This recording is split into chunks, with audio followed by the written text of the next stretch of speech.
দশম শ্রেণীর ত্রিকোণমিতি অঙ্ক শিখব আজকে। তো এখনো পর্যন্ত যে সকল ভিউয়ার্স আমার চ্যানেলটিকে এখনো সাবস্ক্রাইব করনি তাদেরকে বলবো সাবস্ক্রাইব করে নাও, যাতে সমস্ত ভিডিও সমস্ত আপডেটগুলো দ্রুত তোমাদের হাতে পৌঁছায়। তো চলো, ত্রিকোণমিতি আমরা ত্রিকোণমিতির কোন পরিমাণের বা কোন পরিমাপের ধারণা। এখন ত্রিকোণমিতি, ত্রিকোণ অর্থাৎ ত্রিভুজ, মিতি অর্থাৎ পরিমাপ। ত্রিভুজের ত্রিকোণ অর্থাৎ তিনটি কোণের পরিমাপ বিষয়ক যে ধারণা, গাণিতিক ধারণা, সেটাই ত্রিকোণমিতি। ইংরেজিতেও ঠিক তাই।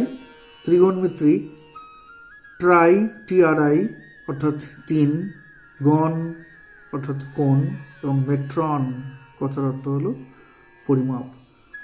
একটা গ্রিক শব্দ ইংরেজির ক্ষেত্রে, অর্থাৎ তিনটি কোণের পরিমাপ বিষয়ে যে গাণিতিক ধারণা সেটাই আমরা বলি ত্রিকোণমিতি। আমরা জ্যামিতিক যে কোণ, সে কোণের ধারণা আমাদের আছে, তাতে আমরা 0 থেকে 360 ডিগ্রি কোণ পরিমাপ করি। ধরো এটা একটা সরল রেখা, এটা 180 ডিগ্রি কোণ, এটা 180 ডিগ্রি কোণ, অর্থাৎ সম্পূর্ণ জ্যামিতিক কোণটার মান হলো 360 ডিগ্রি। তো এটাই আমাদের জ্যামিতিক কোণ, 0 থেকে 360 ডিগ্রি পর্যন্ত হতে পারে। কিন্তু ত্রিকোণমিতির যে কোণ, সেই কোণের ধারণাটা একটু আলাদা। এক্ষেত্রে 0 থেকে 360 এরকম কোনো সীমারেখা নেই, 0-র কম অর্থাৎ ঋণাত্মক হতে পারে। আমরা যদি সরল রেখার সংখ্যা রেখার ধারণা আমরা যেটা পেয়েছি, যে এটা 0, এটা ধনাত্মক বাহু, এটা ঋণাত্মক বাহু, ঋণাত্মক সংখ্যা, ধনাত্মক সংখ্যা। একইভাবে ত্রিকোণমিতির কোণের ক্ষেত্রেও কিন্তু কোনো লিমিট নেই, অর্থাৎ এদিকে ঋণাত্মক বাহুতেও অসীম পর্যন্ত, ধনাত্মক বাহুতেও অসীম পর্যন্ত হতে পারে। তো অর্থাৎ ত্রিকোণমিতির কোণকে আমরা দুভাগে ভাগ করব, ধনাত্মক কোণ এবং ঋণাত্মক কোণ। ধনাত্মক কোণগুলোকে ধনাত্মক কোণ বলবো। আসলে ত্রিকোণমিতির কোণ আমরা একটা ঘূর্ণায়মান রশ্মির গতিপথের উপর নির্ভর করে ঠিক করি।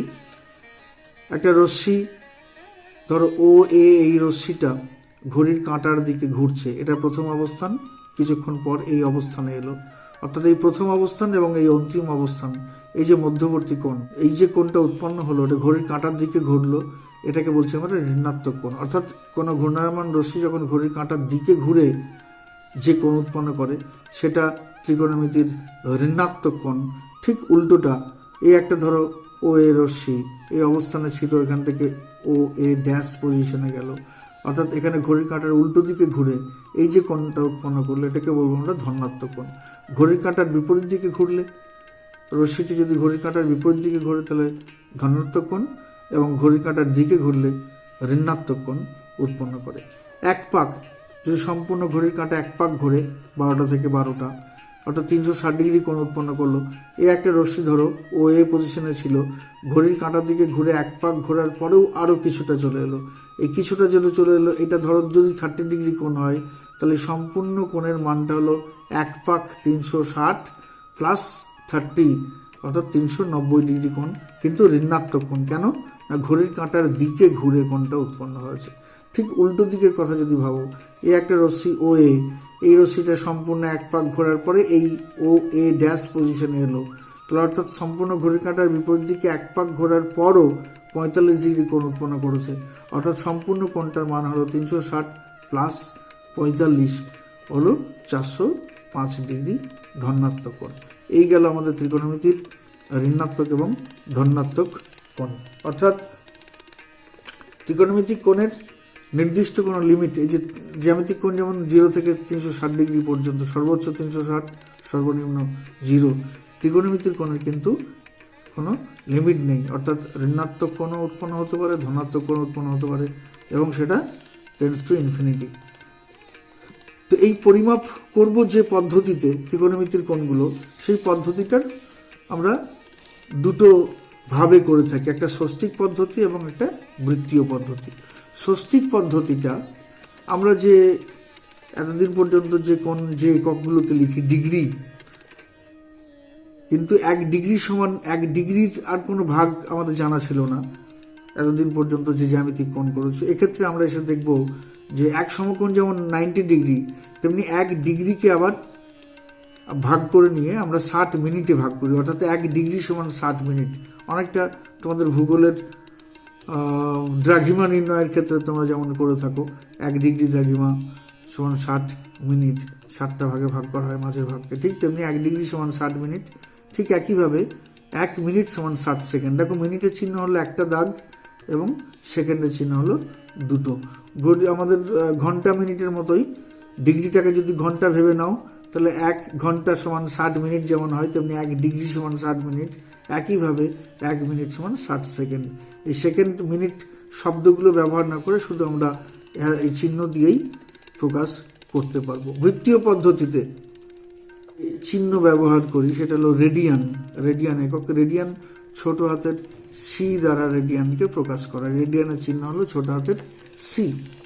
তো বৃত্তীয় পদ্ধতিতে আমরা পাই, যেমন এখানে সংখ্যা দিয়ে প্রকাশ করলাম, বৃত্তীয় পদ্ধতিতে সংখ্যা না করে আমরা করি বা পাই চিহ্নটাকে ব্যবহার করি। বৃত্তের পরিধীয় ব্যাসের যে অনুপাত তোমরা পায়ের সঙ্গে আগে পূর্বে পরিচয় আছে তোমাদের পরিমিতি অঙ্ক করতে গিয়ে, সেই চিহ্নটাকে আমরা এখানে ব্যবহার করি। অর্থাৎ রেডিয়ান চিহ্নটা না লিখলেও হয়। আমাদের প্রচলিত পদ্ধতি অনুযায়ী পাই দিয়ে কোণকে প্রকাশ করার অর্থই হলো বৃত্তীয় পদ্ধতির প্রকাশ। এক্ষেত্রে 180 ডিগ্রিকে আমরা শুধু পাই দিয়ে প্রকাশ করি। পাই সি বলতে 180 ডিগ্রি বোঝাই, তাহলে 2 পাই সি হবে 360 ডিগ্রি। ঠিক তেমনি pi by 2 90 degree, pi by 4 45 degree, pi by 6 30 degree, ইত্যাদি ইত্যাদি। তো আমরা পাইকে যদি 180 ডিগ্রি বসাও, দেখো এগুলো 180 বাই 2 90 হয়, 180 বাই 4 45 হয়, 180 বাই 6 30 হয়। অর্থাৎ 30 ডিগ্রিকে বৃত্তীয় পদ্ধতিতে পাই বাই 6 লেখা হয়, 45 ডিগ্রিকে বৃত্তীয় পদ্ধতিতে পাই বাই 4 লেখা হয়। ঠিক তেমনি 90 ডিগ্রিকে লেখা হয় পাই বাই 2, 180 ডিগ্রিকে শুধু পাই, এবং 360 বলতে 2 পাই। তো এখন এই যে ষষ্ঠিক পদ্ধতি থেকে বৃত্তীয় পদ্ধতি, বৃত্তীয় থেকে ষষ্ঠিক পদ্ধতি রূপান্তর করা চলে। তোমাদের বইয়ের একেবারে প্রথম দিকের যে অঙ্কগুলো ত্রিকোণমিতির, সেরকমই একটা অঙ্ক দেখো, 6312 সেকেন্ড সমান কত মিনিট কত ডিগ্রি কত মিনিট কত সেকেন্ড। তো এটা খুব সহজেই আমরা একেবারে সাধারণ পদ্ধতিতে যদি করি, 6312 এটা সেকেন্ড ছিল, আমি একে যদি 60 দিয়ে ভাগ করি, 60 দিয়ে ভাগ করলে পাবো কি না ডিগ্রি। 60 দিয়ে ভাগ করে সেকেন্ডকে 60 দিয়ে ভাগ করে পাবো মিনিট, তারপরে মিনিটকে যদি 60 দিয়ে ভাগ করি তখন পাবো আমাদের ডিগ্রি। তো ধরো ভাগ করছি, দেখো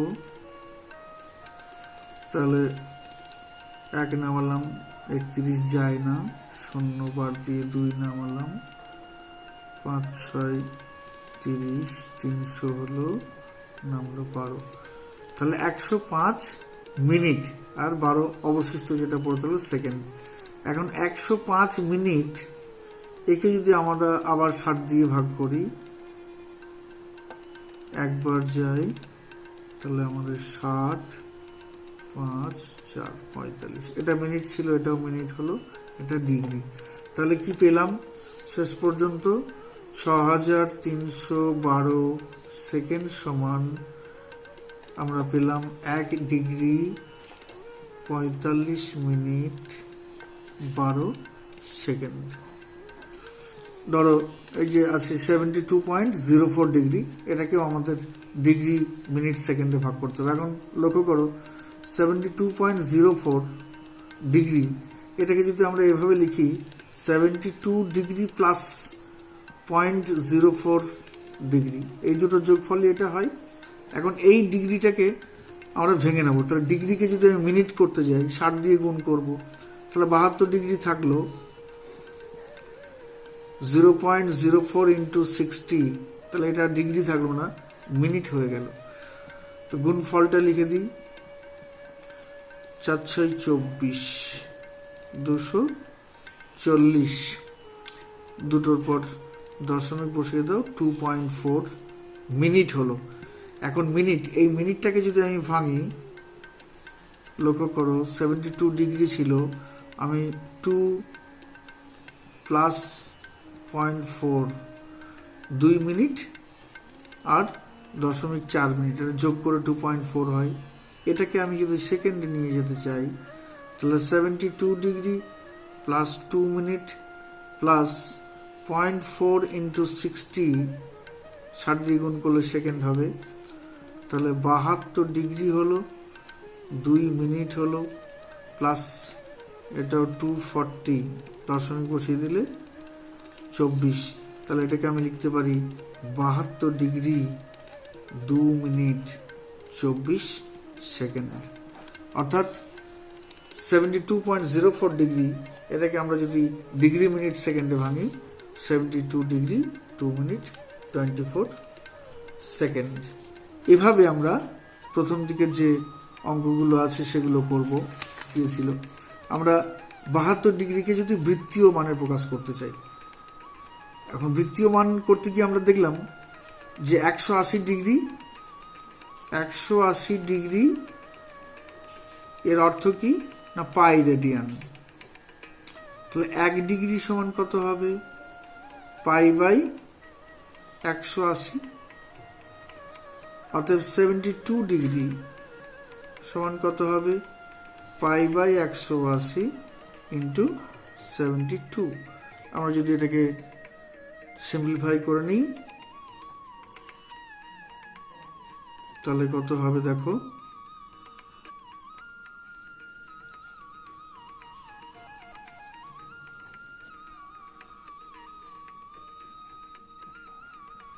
উপরে থাকলে 2 এবং পাই, নিচে হলো 5, অর্থাৎ 72 ডিগ্রি মানে হলো আমাদের 2 পাই বাই 5। ঠিক একইভাবে, অর্থাৎ এখানে যদি আনসার লিখতে চাও উত্তরটা কি হবে না 72 ডিগ্রি এর বৃত্তীয় মান সমান 2 পাই বা 2 বাই 5 পাই, এভাবেও লিখতে পারো, অথবা 2 পাই বাই 5 এভাবেও লিখতে পারো। এটা আরেকভাবে, এত যদি তোমার পরিশ্রম করার ইচ্ছা না থাকে, সরাসরি আমরা লিখতে পারি যে 72 ডিগ্রি এর বৃত্তীয় মান সমান 72, যাকে কনভার্ট করবো সেইটা, ইন্টু পাই বাই 180, অর্থাৎ ডিগ্রিকে পাই বাই 180 দিয়ে গুণ করলে কিন্তু আমরা বৃত্তীয় মান পেয়ে যাবে। একইভাবে কাটাকুটি করে নাও, হবে 2 পাই বাই 5, এভাবেও তুমি করতে পারো। ঠিক উল্টো দিক থেকে যদি যাই, 52 ডিগ্রি 52 মিনিট 30 সেকেন্ড, একে আমরা বৃত্তীয় মানে প্রকাশ করব। এখন বৃত্তীয় মানে প্রকাশ করতে গেলে প্রথমে সবটাকে ডিগ্রিতে আনতে হবে। তো ডিগ্রিতে আনতে গিয়ে আমাকে প্রথমে এই যে সেকেন্ড আছে, সেকেন্ডকে মিনিটে করতে হবে, মিনিটকে তারপরে আবার ডিগ্রিতে করতে হবে। তো আমি এটাকে সরলের আকারে যদি করতে চাই, তো 52 degree plus 52 minute plus 30 by 60 minute হয়ে গেল।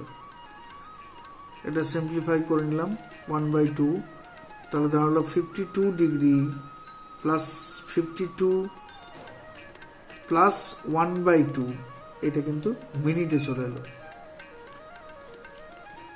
সমান 52 প্লাস এটাকে যদি তুমি যোগ করে নাও কত হবে না 52 ইন্টু 2, অর্থাৎ 104 প্লাস 1, 105/2 মিনিট।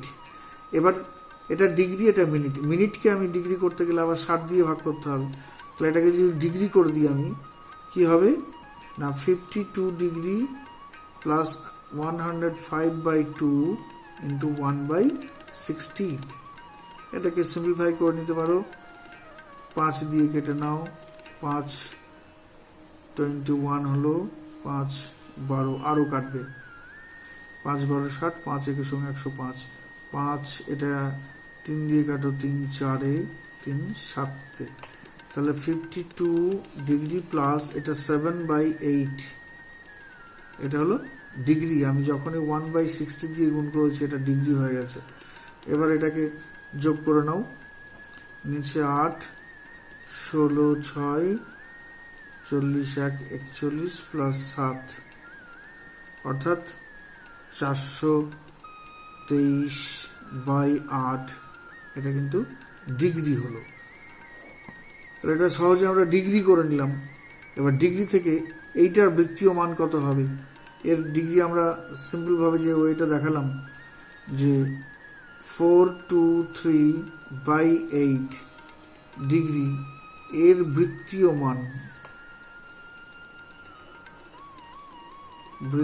মান সমান 423/8 ইন্টু π/180। ডিগ্রিটা লিখবো না যেহেতু বৃত্তীয় মানে প্রকাশ করছি। এবার তুমি এটাকে একটু সিম্পলিফাই করে নাও, পাইটা রেখে দিয়ে 180 আর 423 এটা কাটাকুটি করে নাও। কাটো, 3 দিয়ে কাটলাম আমি, এটাও 3 দিয়ে কাটলাম, আবার কাটবে, 3 দিয়ে কাটো, এটাও 3 দিয়ে কাটো,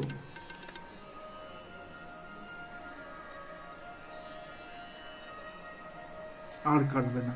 অর্থাৎ উপরে পড়ে থাকলো দেখো 47 আর নিচে পড়ে থাকলো 160 পাই, অর্থাৎ 423/8 ডিগ্রি এর বৃত্তীয় মান হলো 47 π/160।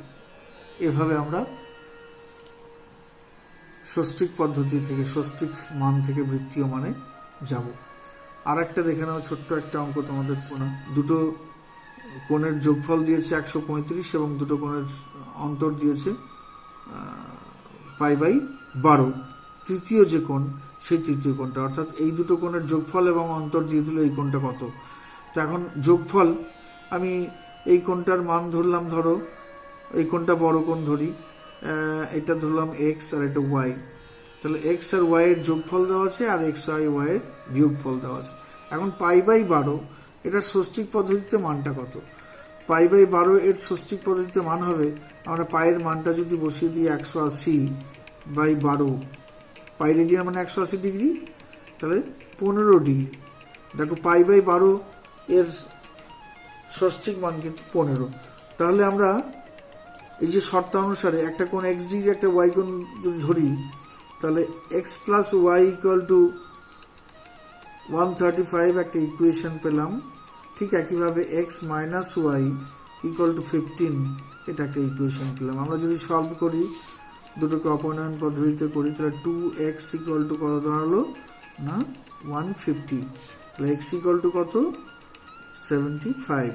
তাহলে একটা কোণের মান পেলাম 75। তাহলে অ্যাঙ্গেল বি, চিত্র অনুযায়ী অ্যাঙ্গেল বি সমান পেলাম ধরো 75 ডিগ্রি।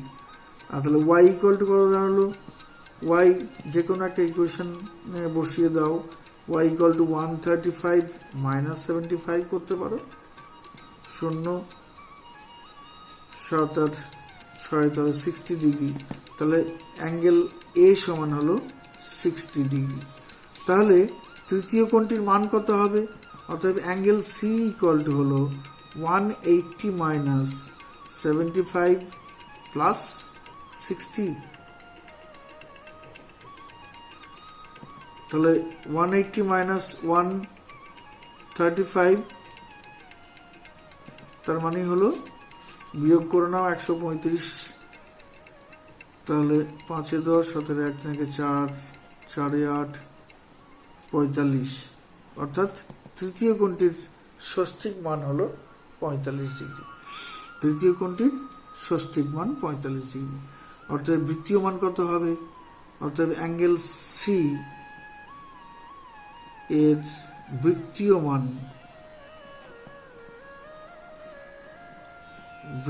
মান হবে 45 ইন্টু π/180 করে নাও, 4 দিয়ে কাটবে, অর্থাৎ π/4। তো তৃতীয় কোণটির বৃত্তীয় মান হলো π/4 এবং ষষ্ঠিক মান হলো 45 ডিগ্রি। তো এটা যেভাবে আমরা করলাম, এই অন্তরটাকে কাজে না লাগিয়েও কিন্তু অঙ্কটা সরাসরি করা যায়। একটু লক্ষ্য রাখো, একটু চতুরতার সঙ্গে, যে একটা ত্রিভুজের দুটো কোণের সমষ্টি দিয়েছে 135। তাহলে তৃতীয় কোণ খুব সহজেই 180 থেকে আমরা 135 বাদ দিয়ে পেয়ে যাব 45 ডিগ্রি। তাহলে সেক্ষেত্রে কিন্তু অন্তর এই যে ইনফরমেশন, এই যে তথ্য, এই তথ্যটা ব্যবহার না করেই অঙ্কটাকে করা যায়। কিন্তু আমরা ইকুয়েশনের আকারে করলাম একটাই উদ্দেশ্যে, এই তথ্যটাকে ব্যবহার করার জন্য। এই তথ্যটা ব্যবহার না করে দুটো কোণের সমষ্টি দেওয়া আছে, তৃতীয় কোণের তিনটে কোণের সমষ্টি আমরা জানি 180 ডিগ্রি। তাহলে 180 ডিগ্রি থেকে 135 বাদ দিলে 45 ডিগ্রি হয়, এটা আমার ষষ্ঠিক মান। আর সেখান থেকে সরাসরি আমরা বৃত্তীয় মান, এখান থেকে এইটুকুর মধ্যেই অঙ্কটা কিন্তু করে নেওয়া যায়। কিন্তু ইকুয়েশন করার উদ্দেশ্যই হলো এই যে তথ্য দেওয়া আছে অন্তর, এটাকে ব্যবহার করে করা। তেমনটি নয় যে পরীক্ষা হলে দিলে তোমাকে করতে হবে। তুমি যদি করে দিয়ে চলে আসতে পারো যে দুটো কোণের সমষ্টি 135 ডিগ্রি, অর্থাৎ তৃতীয় কোণটি 180 মাইনাস 135, কোনো অসুবিধা নেই, অবশ্যই করতে পারো। আজকের মতো এইটুকুই, অপেক্ষা করো নেক্সট ক্লাসের জন্য।